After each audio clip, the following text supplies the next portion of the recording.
That screen in the back, what is that from, that picture? A little movie called Bad Hair. You came correct with the Zoom room. You got the hand. I'm loving it.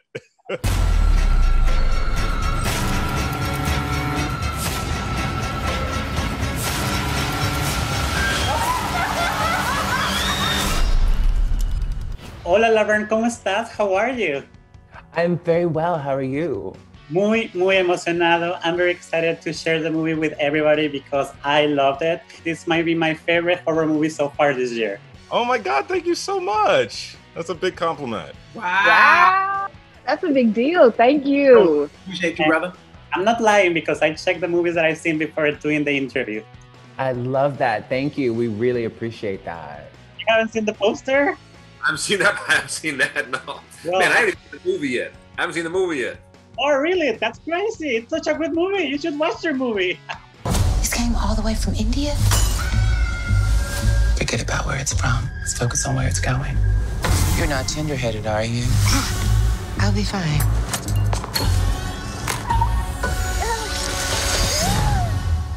Clients swear this stuff is magic. The reason I like this movie so much is because it's not only a great horror movie, and not only because it's funny and scary at the same time, but it opens the door to a conversation for a problem that many of us don't even know it happens. And I have to say that I'm shocked at so many of the aspects of the movie. Why do you think it's important for people just not to watch a good horror movie, but to learn about beauty standards on the Black community, especially on women? Well, you know, I want to shed a light on the real horror that happens in America. I mean, I don't know any Black person, and I frankly, I think there's plenty of people who aren't Black that have had traumatic experiences regarding hair and feeling like it has to be like this or it has to be like that in order for me to even show up on the radar of, you know, at a job interview or trying to get into a school or, you know, just trying to buy something at the grocery store, you know. Traditionally and historically, it's been an issue in terms of how we wear our hair in corporate America, how we present ourselves when we walk outside of our doors. Do you wear a wig? Do you cover up your natural hair? Do you try to straighten your hair to make it more European, to make it look less kinky, less African? I think this film deals with the sort of the intersection of white supremacy and capitalism and how the need and desire to want to move up in the world, to succeed in a capitalist society, in a white supremacist society, in a society that wasn't sort of made for you, is what our protagonist Anna experiences in this film, and it reflects realities of so many Black women throughout history. I think it's really important because one, it's a story we can all relate to, but also we have to start having conversations in order to make change and in order to understand each other from a new way. Like the dialogue that's been created around colorism and around racism in general has been one-sided. And now when you get the other voice in, we have a spectrum of what's going on. We have an idea and we can start to learn from the people actually experiencing it. This thing on our head has been really used to control us. And I find that to actually be genuinely terrifying. And I think that's probably why the scariest parts in the movie are the parts that aren't supernatural. They are just what they are. And that is the experience. I think this movie, like, it talks about a cultural experience, but it also talks about individual experiences. It also scares us in ways that we all can understand, you know? So it's a constant, has always been a conversation in the Black community. Now weaves are so easy and natural. It's still time consuming, still expensive to do. But you know, it's so prevalent and prominent. People wear weaves all the time. So I think it's a perfect time for a movie like this about a killer weave, you know, a weave that has a mind and a spirit of its own.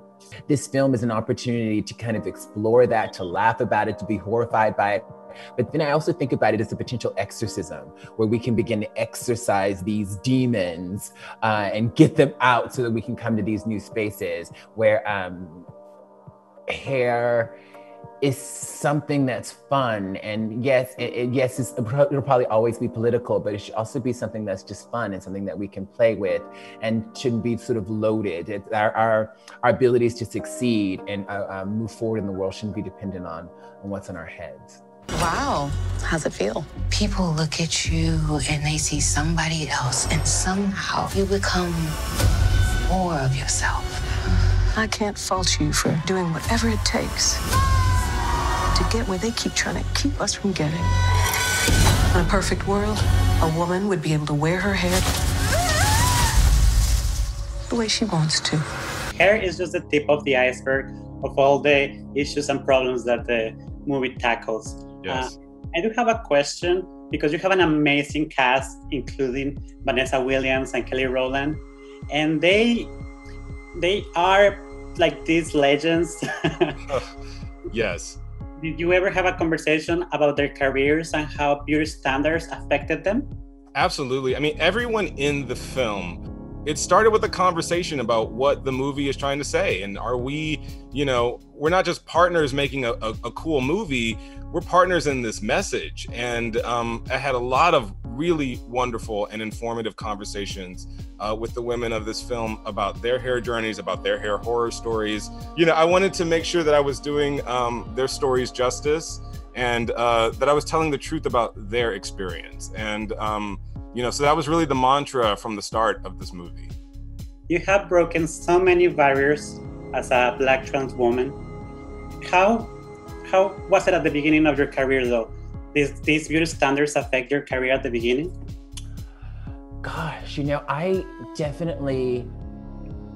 didn't feel like there was ever really anyone like me that existed in mainstream, someone who looked like me. And I definitely feel like there was a part of me that felt I needed to shapeshift, I needed to conform, and I needed to kind of create a persona that could be digestible by mainstream America. And so there's definitely been, I would say, a transformation over the years. It's not just been about gender, but it's also been about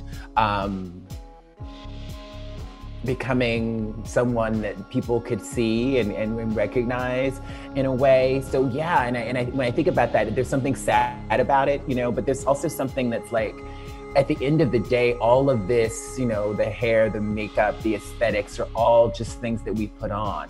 I think our spirits and the talent and what we have to say are ultimately who we are. And I've often said I've never been interested in being erased or being invisibilized, and like a lot of my choices have been about being seen, but it's not just about being seen on the outside. It's really about people seeing my soul and my heart, my soul and my spirit, and creating a palette that allows people to see who I am as a human being. Look, I cannot die today, okay? I've been in church for like 15 years. Hey girl.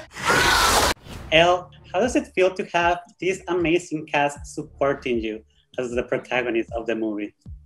It's a dream come true, honestly. Like, I've had legends on the other side of me doing their work and being as brilliant as they've always been and being so generous. So honestly, like, I don't want to wake up from this dream. I am so grateful that they were all seeing me and they all said yes to Justin, because they said yes. And not knowing exactly Justin's entire vision, and I'm honored and legitimately standing across from Vanessa Williams repeatedly is a big deal, and I'm going to take that forever. Like, Vanessa is my fairy godmother. Yes. Yeah. And you did an amazing job. You were a great support for Elle, and I love your relationship. How was it developing that relationship with her?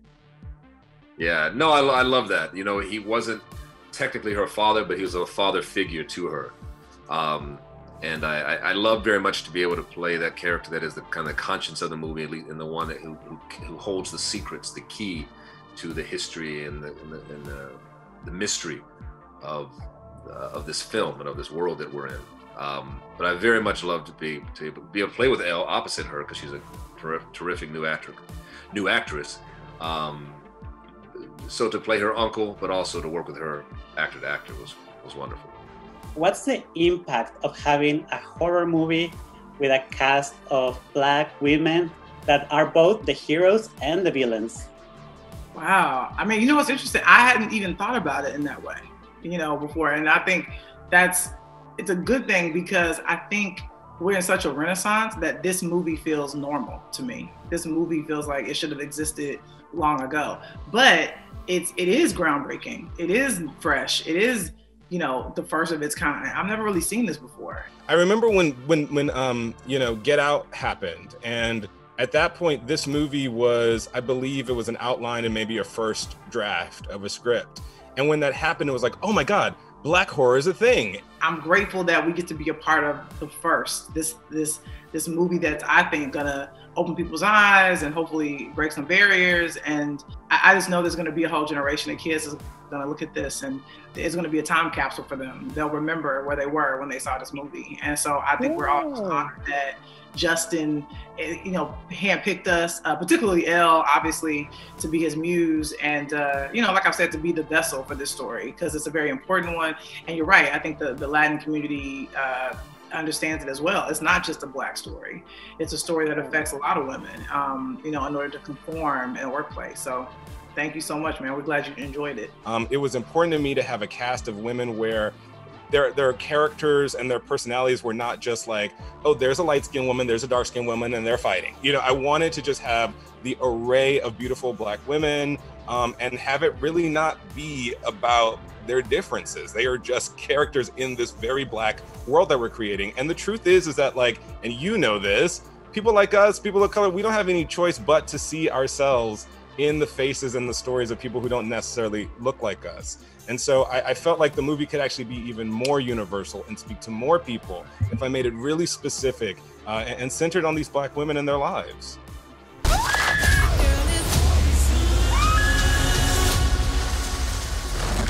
Damn, that took a turn. Thank you so much, Justin. I can't wait to share the movie with everybody. Thank you. That's so sweet. Muchas gracias. Muchas gracias, Laverne. Adiós. Bye-bye.